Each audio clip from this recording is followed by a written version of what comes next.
ciidamada liyu booliska dawladda deegaanka Soomaalida waxa 24 saac la soo dhaafay ay magaalada Qabri Dahar ee xarunta gobolka Qorrax ay ka geysteen saddex dhacdo oo ay ku weerareen xubno ka tirsan jabhadda wadaniga xoreynta Ogaadeniya weeraradani ay ciidanka liyu boolisku ku qaadeen xubnaha ka tirsan jabhadda wadaniga xoreynta Ogaadeniya ayaa waxa ay ku geysteen jirdil aad u falxun oo ay kula kaceen xubnihii halkaasi ay ku weerareen fiidnimadii xalay ahayd ayaa xubno ka tirsan ciidanka liyu booliska dawladda deegaanka Soomaalidu waxa ay ku weerareen saddex xubnood oo ka tirsan jabhadda wadaniga xoreynta Ogaadeniya maqaayad ku taala bartamaha magaalada Qabri Dahar waxaana halkaasi kadib gacan qaad dhex maray labada dhinac ay ciidanka liyu boolisku adeegsadeen rasaas ay ooda kaga qaadeen xubnihii ka tirsan jabhadda wadaniga xoreynta Ogaadeniya iyo dadkii shacabka ahaa ee goobta ku sugnaa inkasta oo rasaastaasi aanay wax khasaare geysanin haddana waxa goobtaasi ka dhacay khasaare hantiyeed ciidamada liyu booliska dawladda deegaanka Soomaalidu dhibaatada ay ka wadaan haatan gobolka Qorrax ma aha oo kaliya mid ku kooban magaalada Qabri Dahar ee sidoo kale waxa galabnimadii maanta deegaanka Dhuure ay ku jirdileen xubin ka tirsan jabhadda wadaniga xoreynta Ogaadeniya oo halkaasi shaqo u tagay waxaana ciidamada liyu boolisku wiilkaasi ay u geysteen jirdil aad u falxun waxaana haatan laga dayrinayaa gabi ahaanba xaaladiisa nololeed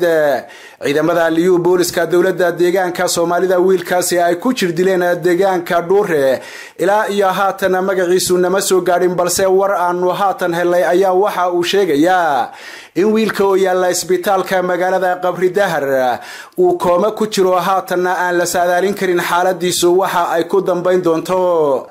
haddaba marka laga yimaado labadaasi dhacdo ee midna fiidnimadii xalay ay ka dhacday magaalada Qabri Dahar gudaheeda tan kalena ay galabta ka dhacday deegaanka Dhuure ee duleedka magaalada Qabri Dahar ayaa ciidamada liyu booliska dawladda deegaanka Soomaalidu waxa caweysnimadii caawa ahayd ay weerar saf ballaaran ku qaadeen magaalada Qabri Dahar ee xarunta gobolka Qorrax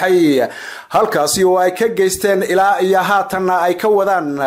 dhibaatooyin baaxad leh oo ay ku beegsanayaan xubnaha ka tirsan jabhadda wadaniga xoreynta Ogaadeniya ciidamada liyu booliska dawladda deegaanka Soomaalidu waxa si cad ay u sheegeen in amar lagu soo siiyay in ay dilaan xubin kasta oo ka tirsan jabhadda ONLF oo ay arkaan waxaana caweysnimadii caawa jirdil aad u falxun ay u geysteen muwaadinka lagu magacaabo Xasan Macallin Cashir kaasi oo ciidamada liyu boolisku inta gurigiisa ay ugu galeen ay si arxan darro ugu jirdileen kadibna ay gaari ku qaateen dhibane Xasan Macallin Cashir oo ciidamada liyu boolisku ay saldhigooda u ka haysteen ayaa kadib markii ay si arxan darro u jirdileen waxa ay ku soo celiyeen saldhiga booliska ee magaalada Qabri Dahar halkaasi oo xubno ku booqday ay ugu tageen waxaana dhibane Xasan Macallin Cashir haatan uu la ildaran yahay jirdilkii arxan darrada ahaa ee ciidamada liyu boolisku ay u geysteen taliyaha guutada 14aad ee ciidamada liyu booliska dawladda deegaanka Soomaalida Cornel Cali Sanweyne oo isagoo caawa howlgal kaga jira bartamaha magaalada Qabri Dahar ay la hadleen odayaasha dhaqanka iyo ganacsatada magaalada ayaa waxa si cad u sheegay in amar lagu soo siiyay in ay weeraraan garaacaan xubin kasta oo ka tirsan jabhadda ONLF waxaana Cornel Cali Sanweyne uu sheegay in ay fulinayaan amarkii laga soo siiyay magaalada Jigjiga inkasta oo Cornel Cali Sanweyne uuna si cad u sheegin cidda soo amartay haddana waxa uu ku adkaystay in amarkani uu yahay mid ka yimid xarunta madaxtooyada dawladda deegaanka Soomaalida haatan waxa ay fulinayaan uu yahay oo kaliya amarkii iyaga la soo siiyay haddaba intaasi kadib ayaa waxaanu goor dhaweyd la xidhiidhnay mid ka mid ah muwaadiniinta ku sugan magaalada Qabri Dahar ee xarunta gobolka Qorrax kaasi oo si dhow ula socday guud ahaanba dhibaatooyinkii ka dhacay tan iyo xalay magaalada Qabri Dahar ee xarunta gobolka Qorrax muwaadinkani ku sugan magaalada Qabri Dahar ee xarunta gobolka Qorrax ayaa waxaanu ka cudur daaranaynaa khadka taleefanka in uu ahaa mid aad u liita balse waraysi kooban ama xog waran kooban oo uu nasiyay ayaan jeclahay in aan idin soo gudbiyo ee bal hadda ka bogasho wanaagsan isla caawana hadda aan kula hadlay waqti dhow wiilkan oo xubnihii jabhadda kamid ah aad u garaaceen oo gurigiisa ugu tageen ay la soo baxeen aad u garaaceen kabacdi wiilka way la tageen isagoo la leeyahay nafku ma jirto oo labada gacmood iyo labada lugood intay qabteen waldaamiyeen bay gaari ku riseen oo ay la tageen xeradoodii bay la aadeen wuxuu ku sugan yahay war looma hayo wiilkaasi magaaladii bay haddana dib ugu soo laba galeen wixii oo nalifa amar baana lagu siiyey inaanu laynay dheheen marka magaaladii hadda aad ugu jiraan qorshe ay qaateen inuu yahay oo inaga la rabo in laga cadhaysiiyo oo duurka inuu ku noqono miyaa ma garanayo kolley haddee nimankan doorashada idinku haysta duurkoodii wax ku noqdaan bay isleeyihiin baan malaynaynaa marka adaba qorshe kulley weyn oo ballaadhan oo malaynaya inay qoladaa kore mustafiya uun ay soo amreen sababtoo ah iyo booliska waxay dhaheen amar baan anagu haysanaa ninkii oo nalifan aragnay inaanu dillo hadda wuxuu shalay unbay soo bilaabatay moogtay xalay unbay bilaabatay shalay galabtii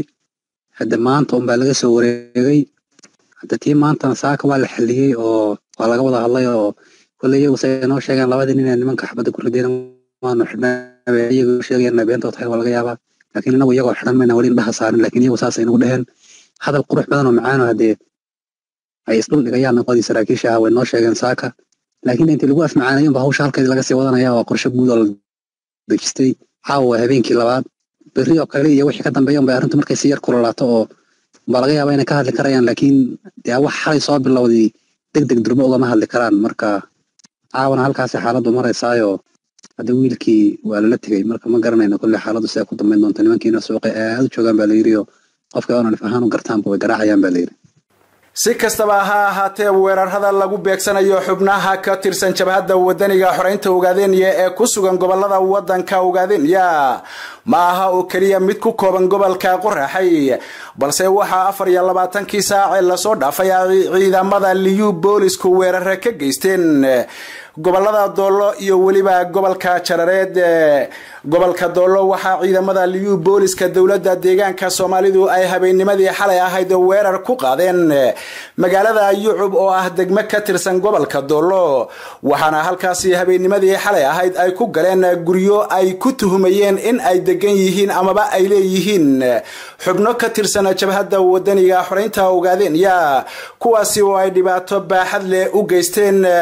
dadkii sida foosha xun ay magaalada Yucub ugu jirdileen ciidamada liyu booliska dawladda deegaanka Soomaalida ayaa waxa kamid ahaa Dhibane Yuusuf Geydha Bire kaasi oo si arxan darra ay ciidamada liyu boolisku habeennimadii xalay ahayd ugu jirdileen magaalada Yucub ee gobolka Doolo inkastoo aanay soo gaarin ilaa iyo haatan cid ay dhibaato buuxda u geysteen gobolka Jarar ayaa waxa ciidamada liyu boolisku iyagana ay ka wadaan dhibaatooyin baaxad leh gaar ahaan deegaamada ay haatan dhibaatooyinka ka geysteen ayaa waxa kamid ah degmooyinka Gunagado iyo Dig oo sida xogta aanu ku helay ay habeennimadii xalay ahayd ciidamada liyu boolisku howlgallo ay guriga ku galeen ay ka sameeyeen